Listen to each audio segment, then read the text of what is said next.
When I'm young, I don't know what I want to be yet in life, right? So I'm trying to figure that out, but I can numb that every single day with something, and then I can just push it off. And that's what I did. I procrastinated all through school. I was a dropout, and yeah, so it all starts out with experiments, and then it turns into the hard stuff real fast. Once it became too much, I started reaching out. I started reaching out to Kristen. My family tried to help me. I mean, they would send out, like, what you guys would, he's MIA, like, shooting out freaking, yeah, we can't find him. He's gone.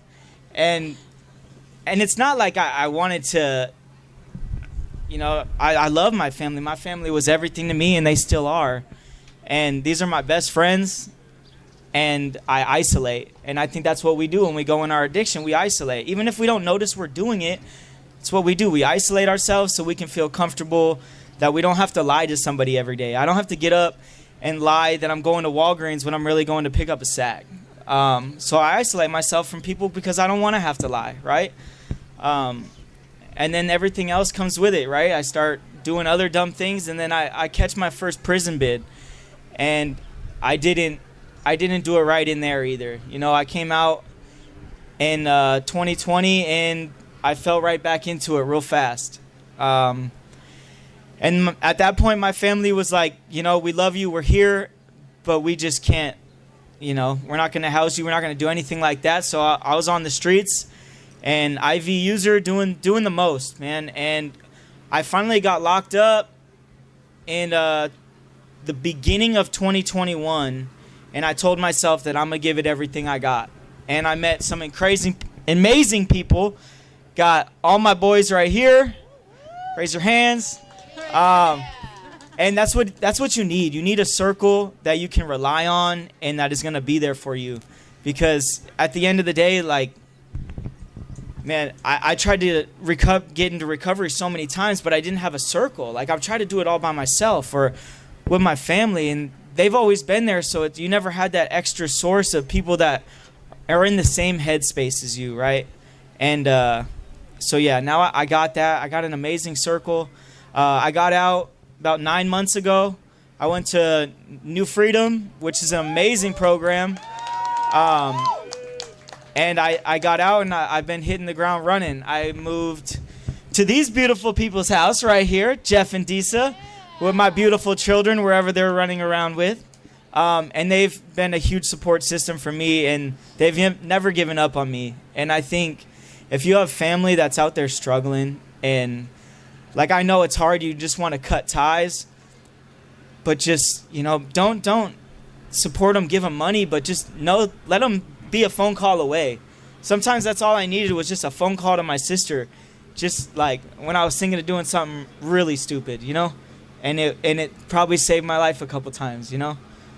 So it's people like Jeff and Disa, my family and my friends right here, that they saved my life, you know? And yeah, now here I am running a Sober Fest. I get to see all your beautiful faces.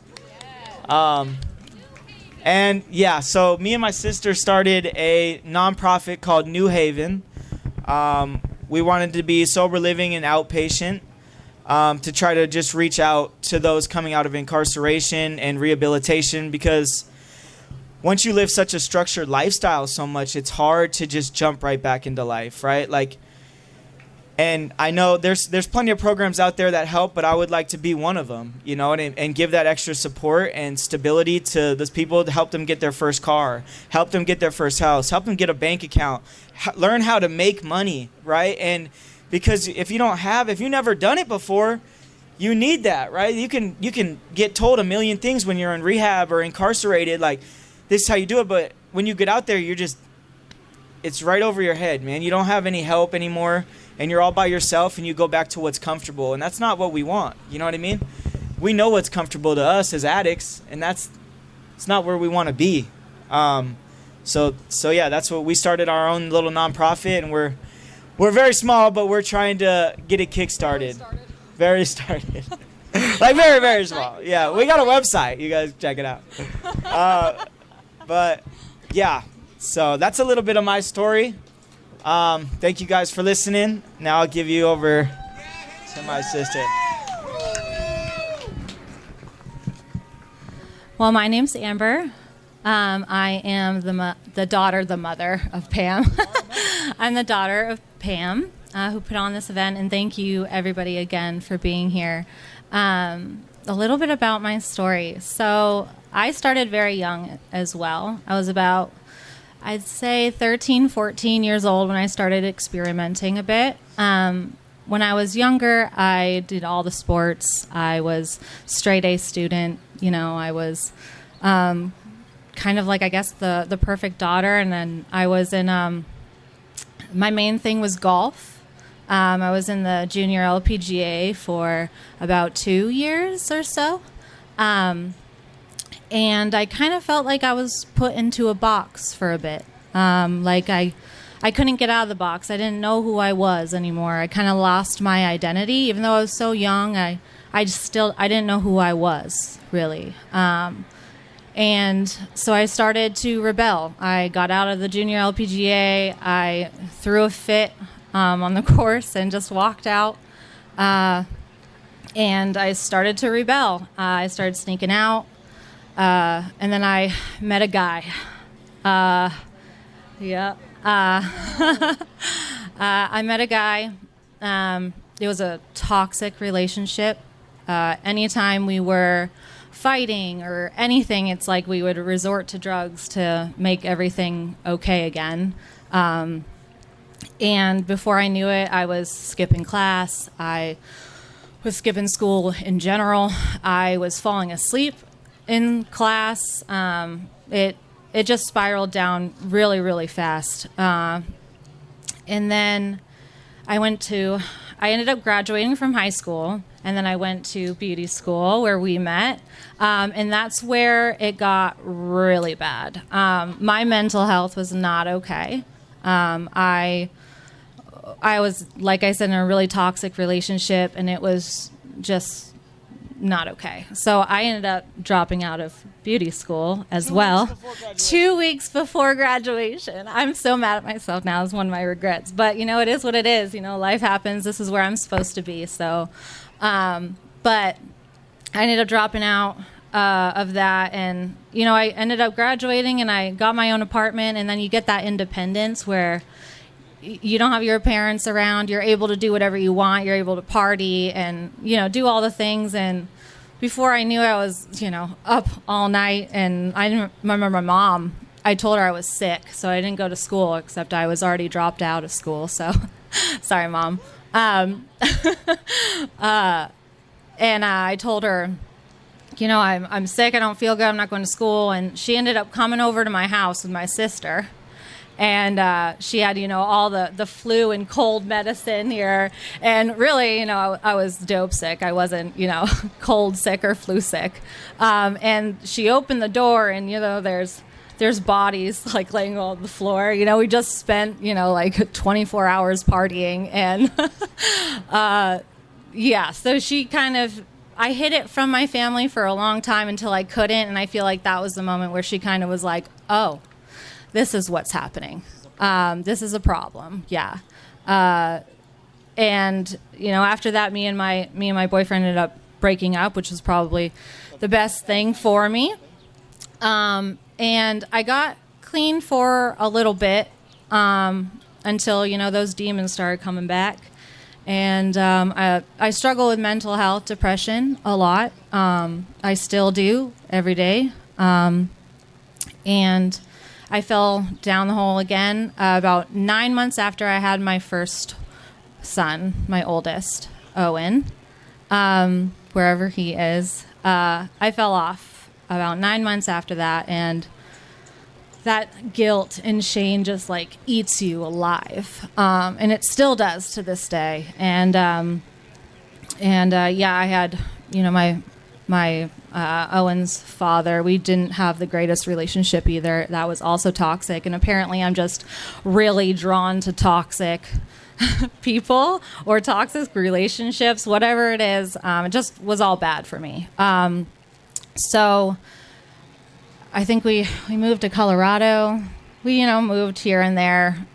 We were all over the place a little bit, but we always stayed together in some way, shape, or form. And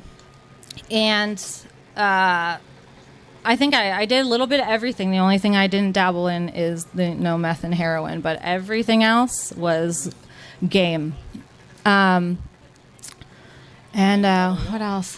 And then I met a guy, and he was the right guy this time.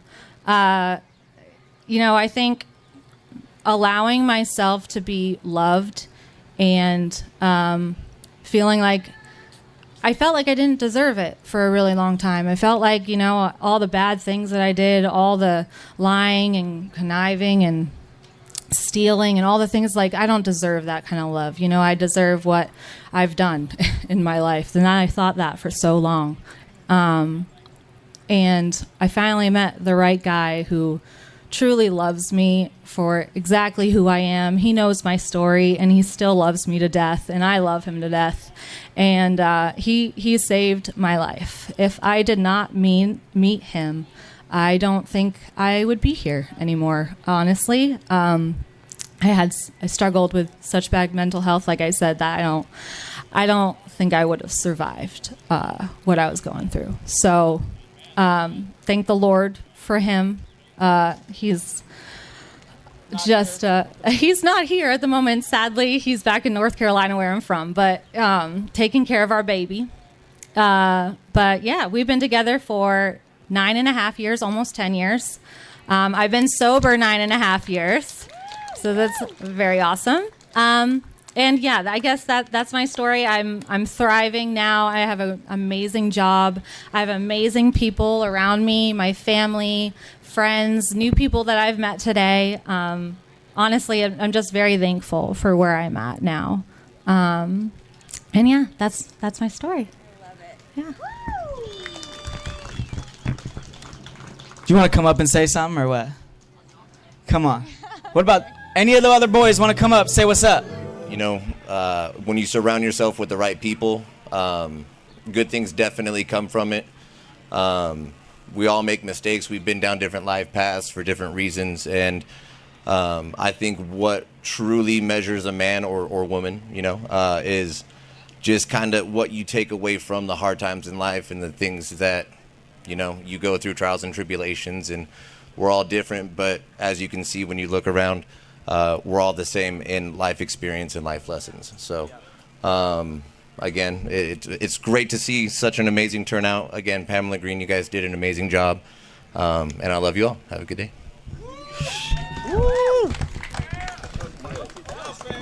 That was good. That was good. That's hard to follow that. Hey, my name is Brandon. I go by B. How you guys doing? I don't like speaking. Don't like doing this. Thank you, Dizzy, for doing this. I've been sober for 4 years now. I've completely changed my life around. Super happy with the family and friends I have. Pamela, thank you for doing this. This is what keeps me sober. Thanks. Hi, you guys. My name's Zach. Everybody calls me Titties. It's just a nickname. Basically, these guys have saved my life. I met them all wherever we were at. I don't know if I'm allowed to say it here. Okay, yeah, we're all locked up together. They all saved me. Everybody here showed me amazing support. My boy Monster, Young Brax, Senna, Alex, we love all of them. And it is possible. I mean, I just got out March 10th. Everything's been going good. Yeah, thank you guys, thank you. Yeah, I mean, from everything, they give me a job, truck, whatever I need. So as long as you got a good community, it could all work out. Thanks, love all you guys.